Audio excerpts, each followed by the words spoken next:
Hello there. Today we're going to look at one of my favorite brands. It's TWSBI. And what I'm looking at today is a very colorful TWSBI. It's the Vac 700R Iris. And I really like this pen. What I like about TWSBI is they come out with so many great colors. And they come out with different filling systems. And it's a really interesting brand, and it's one of those brands that I would say probably gives you your best value for your dollar. Now, this pen is probably the most colorful pen in my collection, and I probably got it because it was the last one at my local bookstore, the Bookmark, where I buy my fountain pens, and I was sort of thinking, oh, there was a couple that I wanted, and I was looking at the Diamond 500 aluminum Prussian blue or the navy blue, but I decided on this one, and I'm pretty pleased with it. I was just drawn to the unique design of this pen, the beautiful colors. You see some brands now coming out with these rainbow effects just as special editions, and TWSBI also did it, of course. Here it is. And we're just going to run through it, and I'm just going to talk about the pen a little bit and what I like and possibly what I don't like about it. There's not too many things that I don't like about it. Anyway, so it comes in this box, cardboard box. TWSBI's packaging is always fairly straightforward. You open it up, and there's a little information about how to fill it, which is great, very handy to have. As you can see, there's a piston knob at the end, or right, this knob at the end, and you turn that, and you pull the rod back, and then you insert the ink into the insert the nib into the ink, and you push forward, and then the ink comes up, and then you turn the knob shut. Fairly straightforward. It takes a little bit of time to get used to, and of course they show you some other things about some tips on short-term writing, long-term writing, carrying short-term writing, long-term writing, carrying the pen, just some maintenance information, and just general care and use of the pen. TWSBI. What I like about TWSBI, they actually encourage you to become familiar with the pens, and they're almost a pen for somebody who's a tinkerer, who's interested in how a fountain pen works and doesn't mind, getting their hands dirty, as you can see. And so what they bring in, what the box comes with is this carrying case, and on the back there should be a tool. Of course, it comes with a little wrench, bottle of silicone grease, and a couple extra O-rings for the pen. You don't need these right away, but they're, you might never need them, but they're there if you need them. Sometimes when you're cleaning your pen, you'll use some silicone grease on the piston and on the threads as you seal it back up. Very straightforward packaging, very nice design. A lot of people throw away their packaging. I tend to keep mine. I keep the boxes. I put them in a drawer. I don't know why I do that. Just part of my obsessive behavior, I guess. But I like keeping the boxes. I like keeping all the pamphlets. And, someday down the road, when I'm gone, somebody will have the box, and, it might be a valuable piece of memorabilia for the pen community. Someone else decides to own this pen. It's a screw cap. Now the pen doesn't post.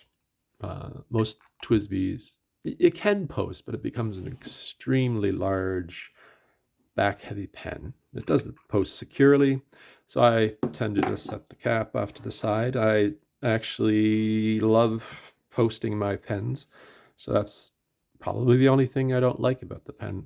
I can't say I don't like that about the pen, but it's just the one thing I would, one thing to be aware of with the pen.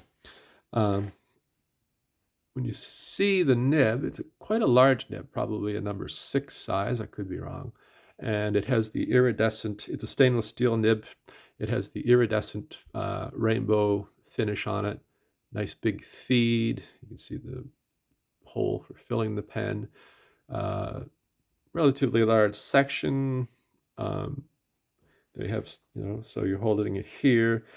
The threads are a little sharp. You do notice them, but you can get used to that quite easily. But they're not uncomfortable. Like I've seen worse. So yeah, and it's a heavy for all it is a weighty pen. It's not outrageous, and it writes fairly well. So the quick brown fox jumps.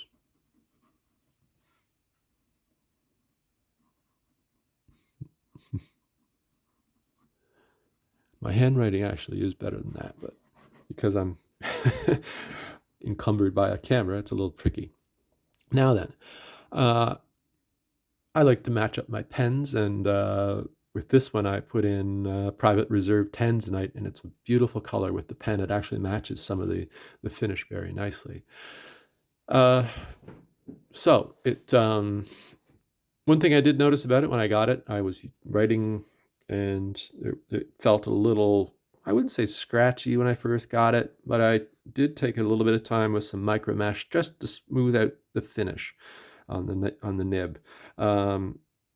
It felt almost chalky when I was writing on paper, but I took some micro mesh and wet the micro mesh and did a few figure eights, and then I would test the writing until I got it nice and smooth. Didn't take long. That was one thing I noticed about it. So it was fairly easy to rectify that. A lot of fountain pens, sometimes you do have to tinker with them to get them to your desired smoothness or lack thereof. And I wouldn't call it a wet writer. But it does put down a nice line. It's a steel nib. There's no line variation, really. Now, when first thing you might notice, if you're unfamiliar with the vacuum filling system, after you close the knob, what happens is a little bit of ink.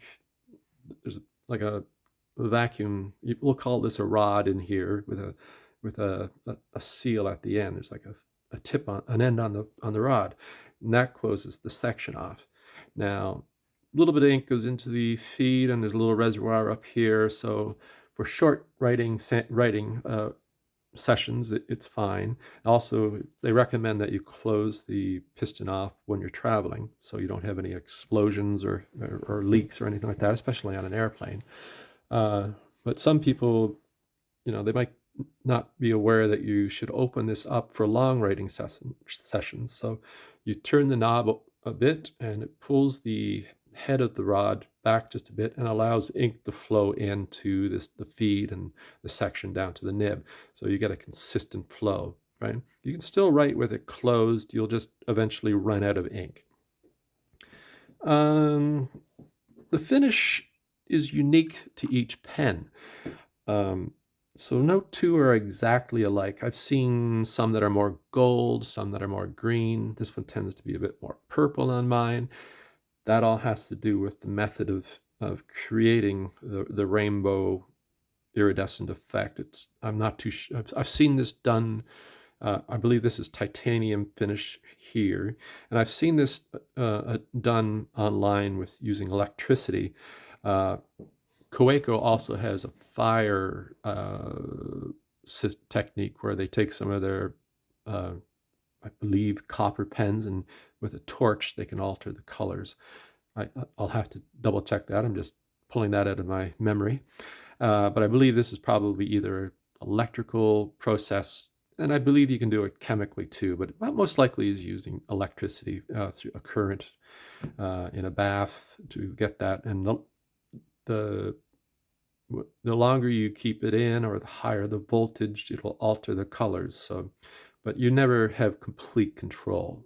So, that's a nice thing about this pen. Everyone is to some extent is different than the other. You can't order a color that you want. You can't say, give me a purple or give me a gold. You get what you get. And, they're very beautiful pens. So there's not much I don't like about it. other than the fact that I can't post it. Now, I have other TWSBIs. I keep this in my writing box, and I use it for writing sessions. Every time I write in my journal, I tend to use a different colored ink. So I love using this color. It's a very nice purpley blue, and this is a fine nib, and it writes a nice fine line. TWSBI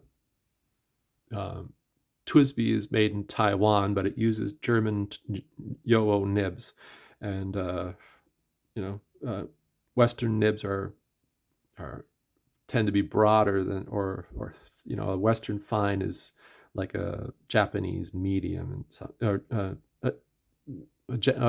yeah, it would be like a medium almost, like so extra. Like Japanese pens and Asian pens tend to run a little finer than say Western pens.